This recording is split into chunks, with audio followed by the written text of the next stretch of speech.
Hello everyone, आज हम लोग पढ़ेंगे वर्ब्स के बारे में। उनका वर्ब्स का यूज कैसे किया जाता है।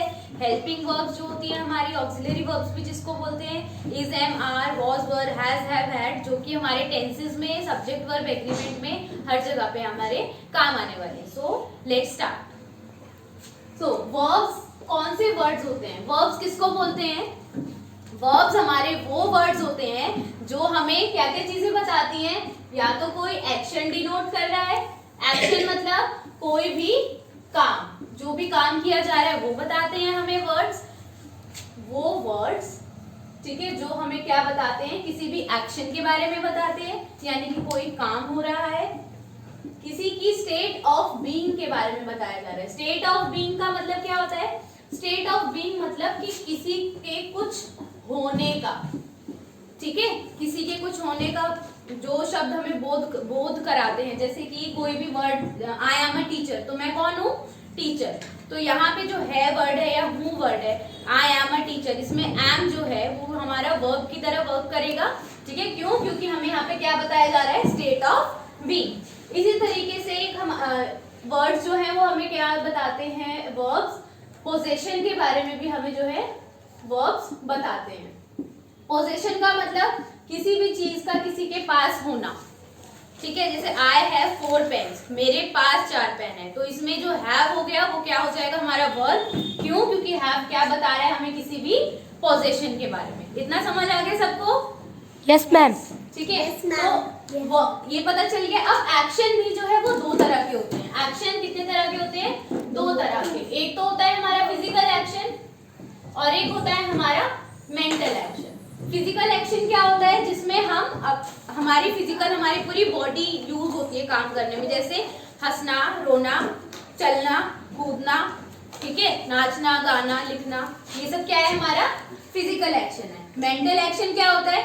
मेंटल एक्शन वो एक्शन है, यानी कि वो काम है जो किसी को दिखाई नहीं देता। जैसे मैं कुछ सोच रही हूँ तो मेरी बॉडी तो यूज नहीं हो रही उसमें, तो ये कौन सा एक्शन हो जाएगा? हमारा मेंटल एक्शन, ठीक है। मेंटल एक्शन और फिजिकल एक्शन समझ आ गया? आप लोग लर्न कर रहे हो तो लर्न करना कौन सा एक्शन हो जाएगा?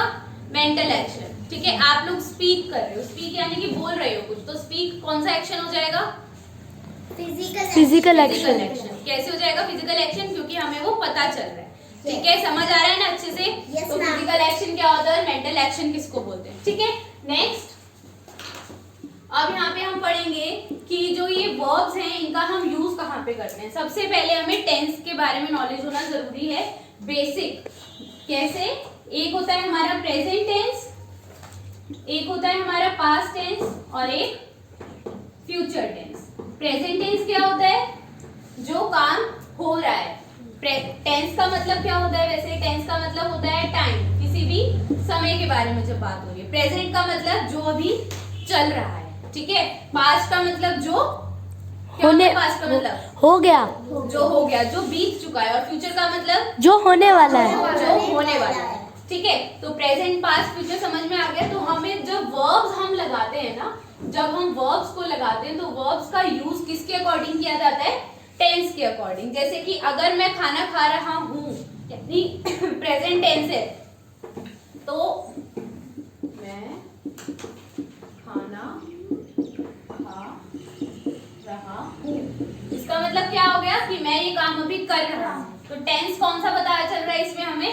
हूँ का, प्रेजेंट टेंस। अगर मैं यहाँ पे बोल दूं कि मैं कल खाना खा रहा था या फिर मैं खाना खा रहा था, तो इस खा वर्ड से हमें क्या पता चल रहा है? पास्ट का, पास्ट टेंस। मैं खाना खाऊंगा, कौन सा टेंस है? Future tense. Future tense. तो हमें वर्ब, ये जो था, है, ये सब चीजें हम लगा रहे हैं, ये किसके अकॉर्डिंग लगा रहे हैं? टेंस के अकॉर्डिंग, ठीक है। तो इसीलिए सबसे मेन जो होता है, हमें वर्ब्स को किसके अकॉर्डिंग लगाना चाहिए? एक तो टेंस के अकॉर्डिंग और एक किसके अकॉर्डिंग लगती है वर्ब्स? हमारी सब्जेक्ट के अकॉर्डिंग। किसके अकॉर्डिंग लगती है? सब्जेक्ट। सब्जेक्ट क्या होता है? सब्जेक्ट होता है काम करने वाला। अब जैसे कि मैं, ठीक है, अब मैं यहाँ पे क्या लिखूंगी? मैं खाना खा रहे हैं। नो मैम, नहीं लिखेंगे ना हम ऐसे, मैं खाना खा रहे हैं, नहीं, ये गलत हो जाएगा। यहाँ पे क्या आना चाहिए? मैं लगा है, और यहाँ पे तो मैं के साथ क्या लगेगा? रहा हूँ, है ना, रहा हूँ।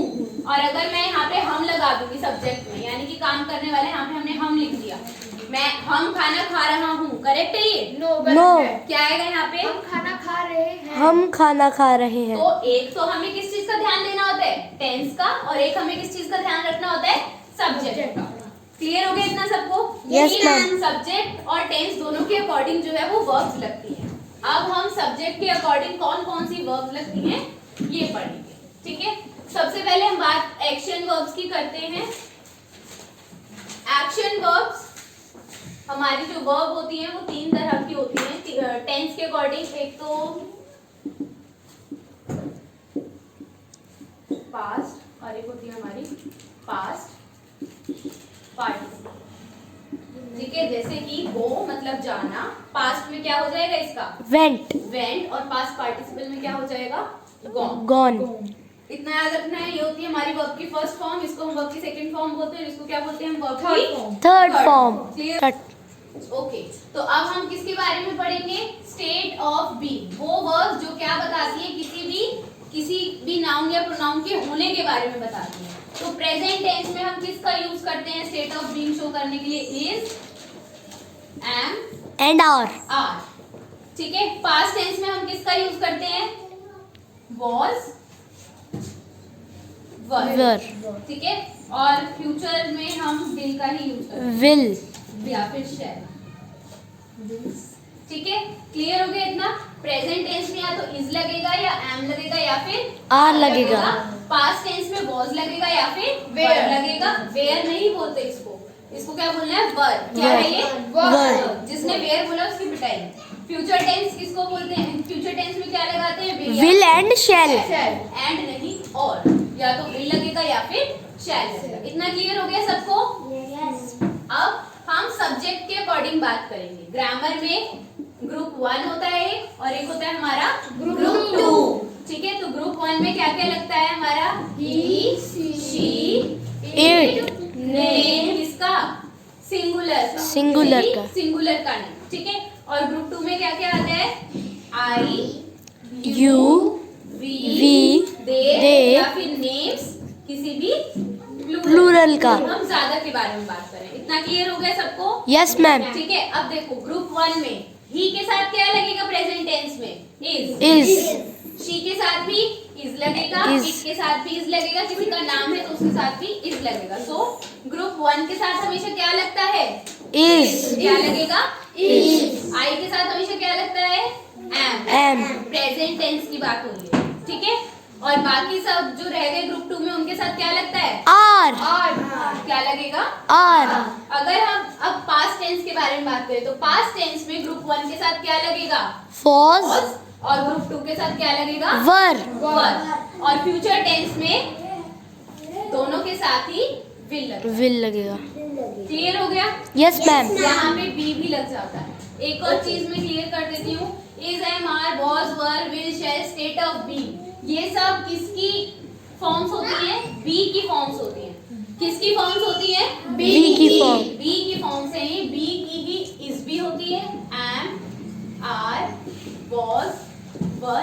अगर कहीं भी इक्वेशन आ जाता है ब्रैकेट में बी लिखा होता है वर्ब की जगह पे, तो अब जैसे देखो मैंने लिखा ही डैश, अब यहाँ पे वॉक लिख दिया मैंने, इन द पार्क, वो पार्क में घूमता है, वॉक कर रहा है। प्रेजेंट टेंस में बोल रही हूँ तो ही के साथ क्या लग जाएगा? वॉक्स लग जाएगा यहाँ पे, ठीक है? पर इसी तरीके से अगर यहाँ पे ही डैश अ टीचर लगा हुआ है और यहाँ पे ब्रैकेट में लिखा हुआ है बी, तो यानी कि यहाँ पे क्या आ जाएगा? अगर प्रेजेंट टेंस है तो इज आ जाएगा। क्लियर हो गया सबको? Yes ma'am. Yes, ma'am. But ma'am I have a question. हाँ पूछो। मैम ग्रुप 1 और 2 में मैम कहीं पे भी मैम शैल यूज नहीं हो रहा मैम, तो शैल कहाँ यूज होता है? शेल यूज होगा आई या फिर वी के साथ यूज होता है। Okay ma'am. ठीक है, शेल हम या तो आई के साथ यूज करते हैं या वी के साथ यूज करते हैं। ये हम पहले यूज करते थे, अब यूज हम नहीं कम करते। हैं, ना के बराबर, ठीक है? देखो शेल के साथ क्या होता है, मैं आपको पहले भी बता चुकी हूँ। शेल जो है वो सिर्फ आई और वी का फ्रेंड है, ठीक है? और विल जो है वो सबका फ्रेंड है। किसका फ्रेंड है? विल सबका। सबका फ्रेंड है, सारे सब्जेक्ट्स का फ्रेंड है विल, यानी कि कुछ भी आप लगा सकते हो, सबके साथ विल लगा सकते हो। पर जो शेल है उसके सिर्फ दो ही फ्रेंड्स है, किसके? कौन? आई और वी। ठीक है, तो शेल सिर्फ किसके साथ लगेगा? आई के साथ या फिर वी के साथ। और विल किसके साथ लग सकता है? सब के साथ। क्लियर हो गया इतना?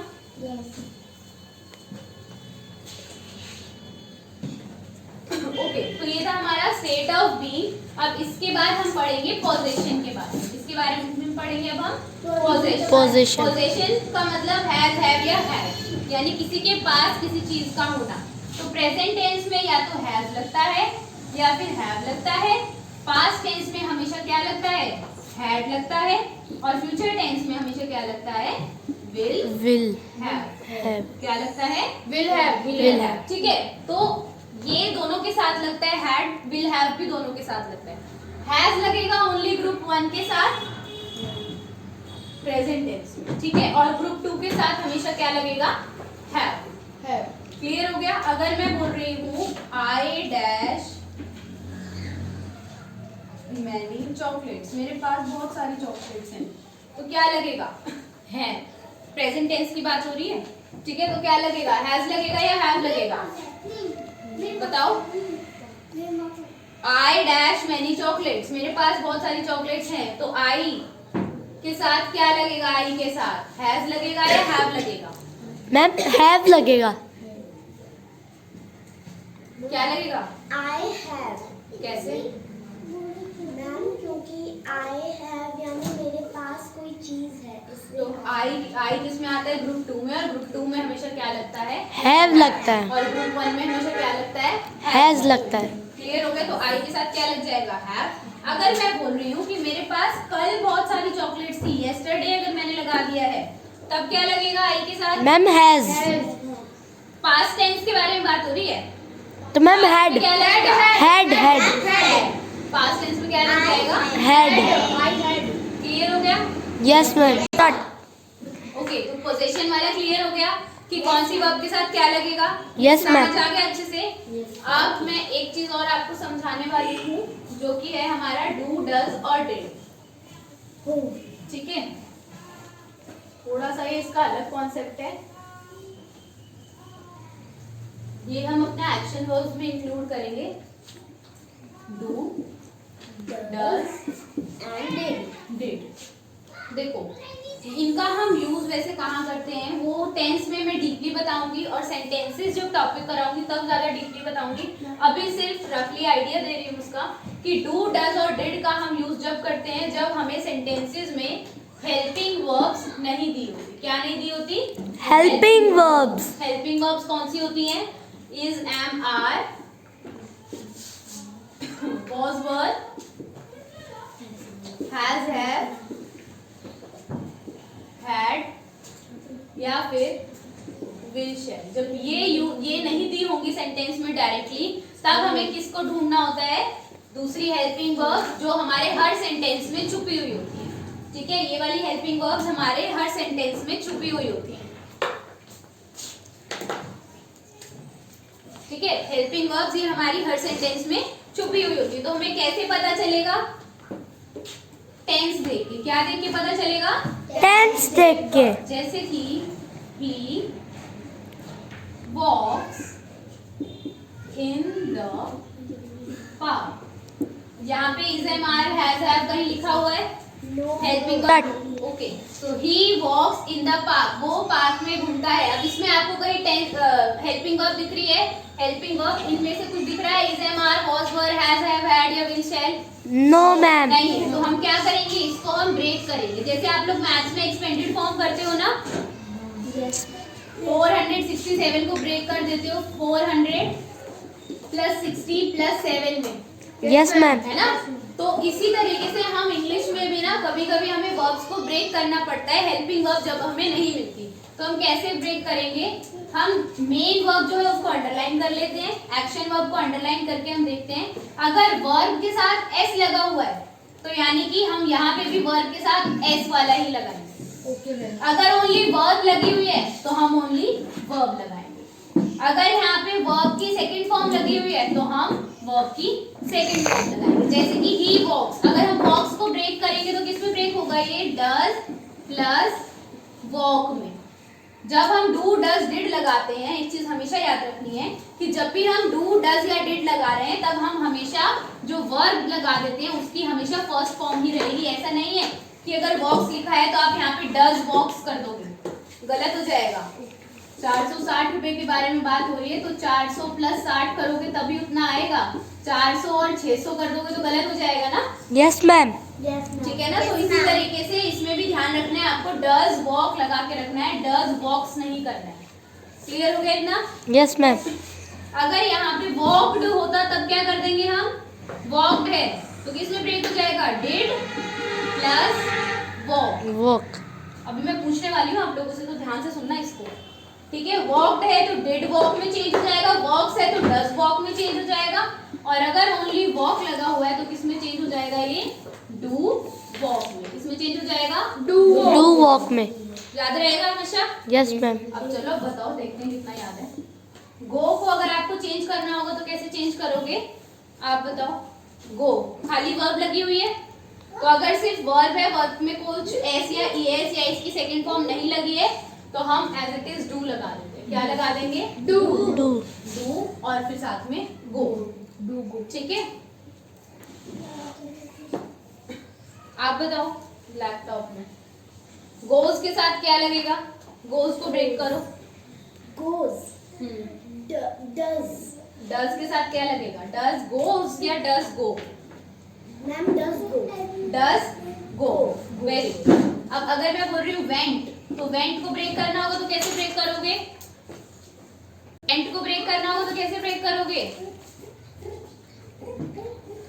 नेम नहीं बोलूंगी मैं, वैसे ही बताओ। पता है किसी को, अभी पढ़ाया है। वेंट को अगर आपको चेंज करना है, यानी कि वर्ब की सेकंड फॉर्म है अगर, जैसे इसमें हमने यहाँ पे करा है, सेकंड फॉर्म है अगर, तो आप कैसे लिखोगे, went did डिड। डिड के साथ क्या लग जाएगा, वेंट। डिड के साथ क्या लगेगा, गो। डिड के साथ क्या लग जाएगा, गो। गो। इससे पता चलता है आप लोग कितना पढ़ते हो। समझ में आया? अगर यहाँ पे वर्ब की सेकंड फॉर्म है तो यहाँ पे सिर्फ डू डज डिड लगाओगे और जो मेन वर्ब है ना वही रहेगी हर जगह। ठीक है, समझ आया इतना सबको आज? Yes ma'am. नेक्स्ट वीडियो में हम लोग टेंसेस के अकॉर्डिंग सेंटेंसेस पढ़ेंगे कि सेंटेंसेस में कैसे चेंज करते हैं, कौन से सेंटेंस को कैसे चेंज करेंगे। उसके लिए आपको ये हेल्पिंग वर्ब पता होनी चाहिए। ठीक है, क्लियर हो गया सबको?